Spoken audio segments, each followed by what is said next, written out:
Mutual entailment and the transformation of stimulus functions using the peak relational training system transformation by Maria Yagi. Introduction. So human language and cognition are really complex processes. Individuals learn language and cognition through a lot of different ways. And one of the primary theories regarding human language and cognition is relational frame theory.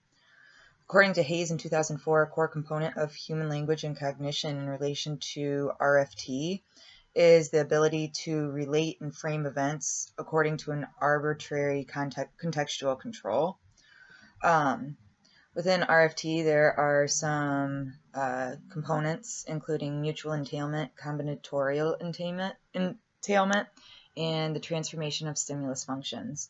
So mutual entailment is where an individual can respond to one stimulus or event in relation to another, and they're able to reciprocate that response. So if A equals B, then they're able to derive that B equals A, right, without any additional training.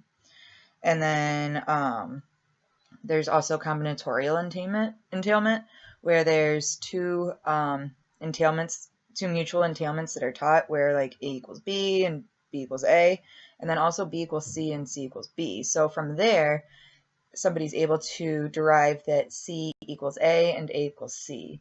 So that process is called the combinatorial entailment, and this can result in the transformation of stimulus functions, where the function of one stimulus is transferred to another novel stimulus, and then they all end up having the same function. And this creates different stimulus classes and generalized operants. One of the ways to teach all of these different derived relations and the transformation of these stimulus functions are through the PEAK-T, which is the Peak Relational Training System transformation developed by Mark Dixon. There's been some research that has been published demonstrating that the PEAK-T is an effective way to teach these various entailments in the transformation of stimulus functions. So the purpose of this study is to add to the research demonstrating that the peak relational training module transformation can be effective in teaching a child with autism spectrum disorder mutual entailment and transformation of stimulus functions, specifically using community helpers and arbitrary symbols. So methods. The participant in this study was an 11-year-old boy who's been diagnosed with autism spectrum disorder. He does not receive any ABA services. However, he does receive speech therapy through his school district, and I believe that he is in a self-contained classroom and then does end up with the general ed classes and some of those extra specials and whatnot. The setting was in the participant's dining room, set up at the dining room table with the participant on one side and the experimenter on the other side of the room. The materials you can see here on the right side of the screen were 5 different community helpers, a construction worker, firefighter, doctor, police officer, and a mailman, and then 5 different arbitrary symbols that the participant had never been exposed to. And then there was also drawings of 5 different buildings with these arbitrary symbols on them. All right. So the first procedure within the phase was baseline of testing A to B, B to A, and Y to Z. In the video that you're about to watch, there was the testing of Y to Z, of presenting the drawings with the buildings on them and the arbitrary symbols on each building. So pictures, and I'm going to ask you some questions. If you don't know the answer, that's okay. You can guess, or you can just say, I don't know. All right. Okay. Who works here? Who works here? All right. What was that? I can't hear you. Who works here? Okay. All right. Who works here? Who works here? All right. All right. Okay. Who works here? I don't know. All right. Who works here? Evan? Yeah, go to the back here. I don't know. All right. Go, both of you go. Who works here? I don't know. All right. So that was just the probe of Y to Z. And within baseline, there was no reinforcement given. There wasn't any corrective feedback or prompting. It was literally just a test to see if the participant knew the relations there. So the next phase was the training of mutual entailment relations. So it used discrete trial training to teach 5 different exemplars and relations.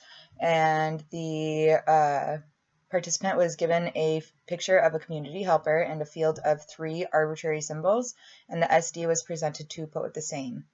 There were 10 trials per trial block, and there was the use of prompting and reinforcement.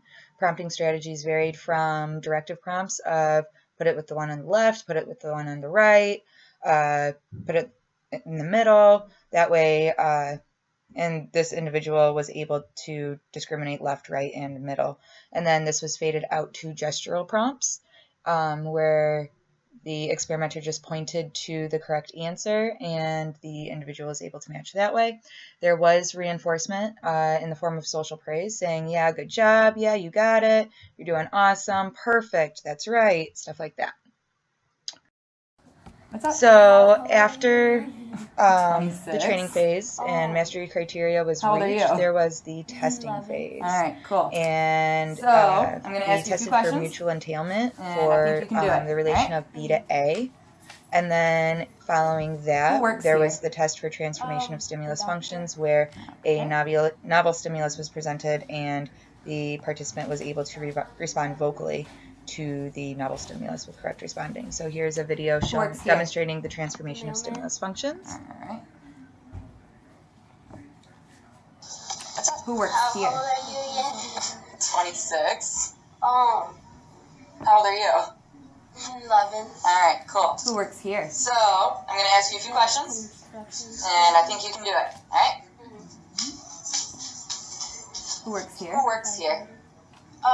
The doctor. Okay. I'm going to do it again real quick, okay? Who works here? The doctor. Who works here? Who works here? The mailman. Alright. Who works here? Who works here? Police officer. Cool. Who works here? Who works here? The construction worker. Who works here? The firefighter. All right. Who works here? The firefighter. And we're going to do it again real quick, okay? So I went ahead and paused it because I just repeated the same presentation of those buildings, and the participant responded with another 5 trials of the same. They were just put in randomized order. So the results. At baseline, there was 0% correct responding for all of the relations. So you can see that the closed circle is the relation of A to B, the open circle is B to A, and then the square is Y to Z. So for the baseline, there was just 0% correct responding. So then we trained A to B, and the mean percent of correct responding was 66%.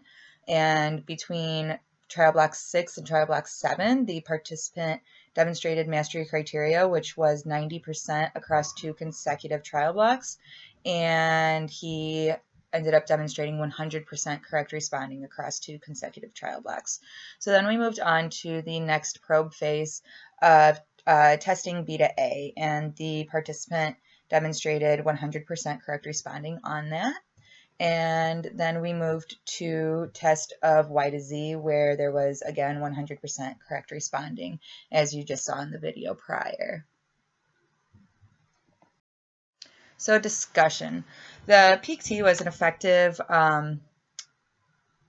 method to train mutual entailment and the transformation of the function of stimuli, transformation of stimulus functions. And so it was effective. We were able to train that A to B relation, and then it was derived that B equals A, and from there it was also derived that Y equals Z, and B to A was probed without any reinforcement being done, and the subject was able to demonstrate that he had mutual entailment, a mutual entailed relation. And then again for Y to Z was probed, and there was no reinforcement delivered. There was no corrective feedback or prompting, and the subject was able, or the participant was able to demonstrate 100% correct responding. So this means that that he was able to demonstrate that mutual entailment and that transformation of stimulus functions. So this is pretty awesome because it contributes to the literature surrounding relational frame theory and the use of mutual entailment and the transformation of stimulus functions. And there's not a lot of research kind of showing those different things, especially with the use of the peak T. So this is awesome because we're able to add to that literature surrounding the peak T, and there's not a lot kind of looking into that. There's some with some deidetic relations, but not with the coordination relational frames. So there were some limitations in this study, which is that it only used mutual entailment in the transformation. It didn't look into the combinatorial entailment. So that is kind of one limitation here because it doesn't add to the literature surrounding that. In addition, the participant had never been exposed to discrete child training. He had received earlier intervention earlier in his life, but he never was in ABA and used or had received the use of DTT to teach different things. So initially, the participant didn't fully understand the use of a gesture prompt. He didn't understand that that I was kind of telling him the answer. And so some of those more intrusive prompts, such as the directive prompts of the one on the left, the one on the right, the one in the middle, were used and then faded out to those gestural prompts so that he was able to understand, oh, hey, I'm giving you the right answer. There was also a little bit of inadvertent pressure on the participant. He's my little brother, and I spoke to my mom on the phone about, asking if she was okay with me using him for the project. And she said, yeah, and she explained to my brother before I was able to talk to him about its project for school, and he became really worried, well, what if Sissy doesn't get a good grade because I don't do good on this? So that definitely did not help, and it could have had an effect on the different responding. But overall, it could have had an effect. It couldn't, maybe it didn't. Regardless, I just wanted to kind of add that in there as a possible extraneous variable. So for future directions, we should continue to look into the use of mutual and combinatorial entailment and transformation of stimulus functions with the use of the peak T. There's really not too much published research that I was able to find regarding the use of the peak T and the successes. So to make this a more valid training system, we should contribute to the research surrounding this and show its effectiveness in being able to teach these different relations and the transformations. We should also include the different relational frames and kind of focus on a lot of those different ones, because we've looked at now the deidetic frame and then the use of the coordination frame in this study, but there hasn't been a lot done with the hierarchical frames or any of the other ones that are within relational frame theory. So if we are able to use those different entailment and transformation functions relations within the different relational frames and the use of the peak T, then we can add to that research and just contribute to the validity of this training system as an effective measure or system to teach these different things. So yeah.